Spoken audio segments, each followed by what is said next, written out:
दोस्तों, लोकतंत्र नृत्य में आपका स्वागत है।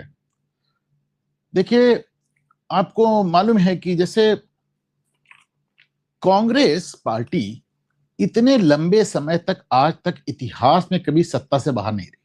वो तो साहब अंग्रेजों के समय भी सरकार बना लेते थे, प्रोविंशियल गवर्नमेंट्स बना लेते थे। उन्हें आदत नहीं है इतनी दिन बाहर बैठने की। वो जो एक बार वाजपेयी जो 6 साल सरकार चला गए, बस उतना ही आप समझ लीजिए। इसके अलावा कांग्रेस इससे ज्यादा कभी सत्ता से बाहर रही नहीं। तो वहां तो यहाँ 15 साल की नौबत आने जा रही है। अब वो कैसे बर्दाश्त करें इसको?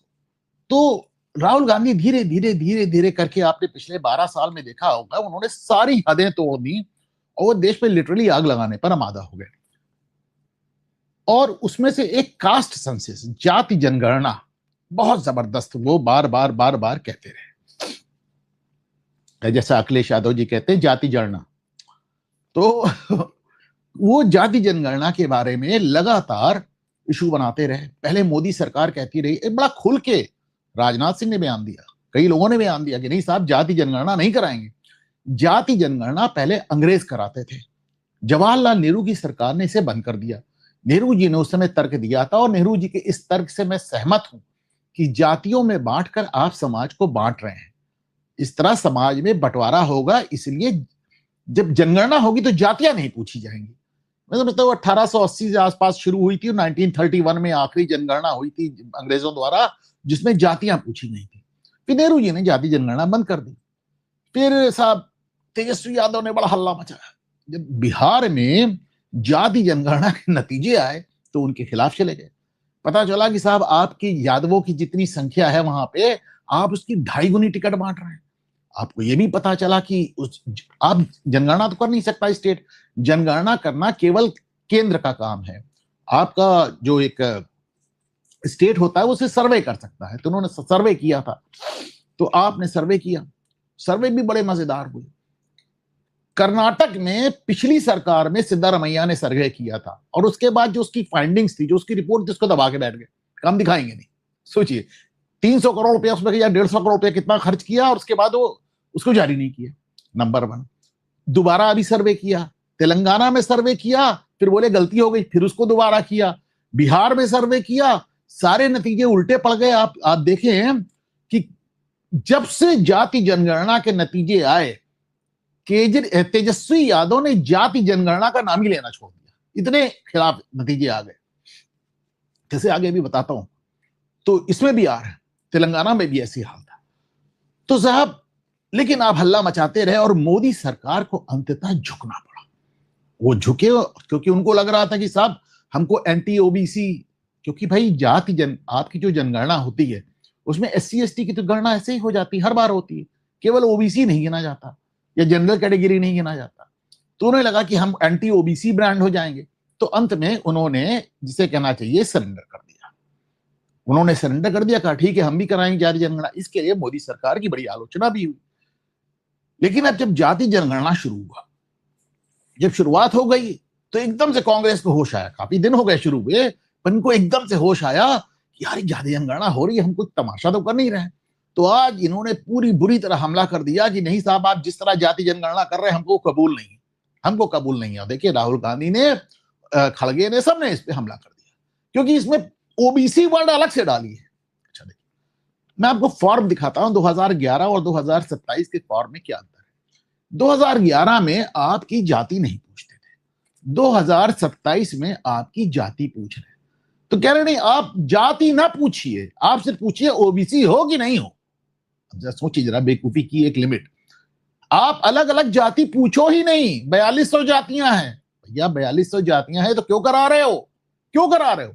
2011 में तुमने जब सेंसस कराया था कांग्रेस ने, 2011 में आखिरी हमारी यहां जनगणना हुई, तो कांग्रेस ने क्यों नहीं कराया? नहीं कराया। लेकिन अब कह रहे हैं कि साहब जाति मत पूछो, जात न पूछो साध होगी, सीधे सीधे पूछो ओबीसी हो कि नहीं हो। बेहूदी बात। पहले इसमें तमाम चीजें पूछ रहे हैं, इतनी चीजें पूछ रहे हैं, यहां तक पूछ रहे हैं कि भैया नौकरी है कि नहीं है, और अगर नौकरी चाहिए तो अगर तुमको नौकरी दिया जाए तो करोगे कि नहीं करोगे, ये तक पूछ रहे हैं। तुम्हारा आर्थिक, बैंक अकाउंट, पैन, इनकम, सब कुछ आ जाएगा। इस बार तो आपने जिद करके, आप समझिए कि आपने लिटरली समाज का एक्सरे कर दिया। रोज कहते थे एक्सरे एक्सरे एक्सरे, हो गया एक्सरे। अभी आप तेलंगाना में जब आपने सर्वे किया था, देखिए तेलंगाना में भी पहले बहुत कास्ट सेंसस, कास्ट सर्वे बोलते थे, अब कोई नहीं बोलता। क्यों? तेलंगाना की रिपोर्ट में आपको दिखा रहा हूं, उसमें यह निकल के आया कि सबसे बड़ी बेरोजगारी जो है वो सामान्य वर्ग, जिसको सवर्ण कहा जाता है, उसमें। ये देख लीजिए, आपको मैं फिगर दे रहा हूं। उसके बाद सबके खामोश हो गए, ऐसे बिहार में भी सब खामोश हो गए। अच्छा, अब आपको याद होगा कुछ दिन पहले दिल्ली में chamber of trade and commerce ने भी इसकी डिक्लेयर किया था कि भाई जब जाति जनगणना हो रही है तो ये भी पता कर लो कि किस जाति के लोग कितना टैक्स दे रहे हैं। अब इसमें हाहाकार मच गया। वो अलग बात है कि जो आपने जो देखा होगा सर्वे, उसमें इतने सवाल है, क्लियर तो सब हो जाएगा, एक्सरे तो सब हो जाएगा, और राहुल गांधी ने खुद ऐसा किया है। प्रॉब्लम क्या है? प्रॉब्लम ये है कि कानून क्या है, आप समझिए। कानून ये कहता है, हमारा संविधान क्या कहता है? संविधान कहता है कि हर बार आप 10 साल में एक जनगणना करेंगे, और हर जनगणना के बाद आप क्या करेंगे? डिलिमिटेशन करेंगे। ये संविधान कहता है। Every census will lead to delimitation. हर बार सीट्स को आगे पीछे करेंगे, क्योंकि जब जनगणना बढ़ गई तो साहब आपकी सीट्स भी बढ़नी चाहिए। तो साहब हर बार होती रही, 1976 तक होती रही। अंत में 1976 में जब देश में इमरजेंसी लगी हुई थी, उस समय इंदिरा गांधी ने कहा कि यार हम जनगणना वो डिलिमिटेशन नहीं करेंगे। क्यों? इमरजेंसी लगी थी।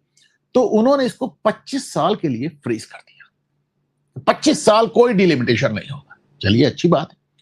25 साल बाद 2001 में कौन प्रधानमंत्री था? अटल बिहारी वाजपेयी। अटल बिहारी वाजपेयी की लंगड़ी सरकार थी, एनडीए की सरकार थी, बहुत कम उनके मेंबर थे। वो भी जान गए कि बवाल होगा, उन्होंने उसको फिर 25 साल के लिए सील कर दिया। अब वो सील हो गई 25 साल, यानी 2001 से 2026।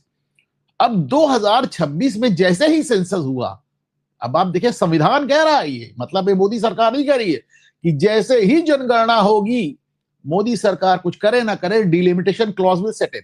डिलिमिटेशन तो करना ही पड़ेगा जब तक नरेंद्र मोदी इसको 25 साल के लिए फिर न सील कर दे। तो नरेंद्र मोदी ने इसका एक तरीका निकाला। उन्होंने कहा साहब नॉर्थ में जनसंख्या ज्यादा बढ़ी है, साउथ में कम बढ़ी है, आपको इसके लिए पनिश नहीं होना चाहिए। ऐसा ना हो कि अगर जनगणना के हिसाब से अगर डिलिमिटेशन हुआ तो नॉर्थ की सीट तो बहुत बढ़ जाएंगी, साउथ की सीट बहुत कम बढ़ेंगी। तो उन्होंने ऐसा करते प्रपोर्शन, एक प्रपोर्शन में बढ़ा देते हैं, जिसकी जितनी सीट है उसको 1.5 गुनी कर देते हैं। आपकी 10 सीटें 15 कर देते हैं, ऐसा सिंपल है। आपकी 20 सीटें 30 कर देते हैं, ऐसे।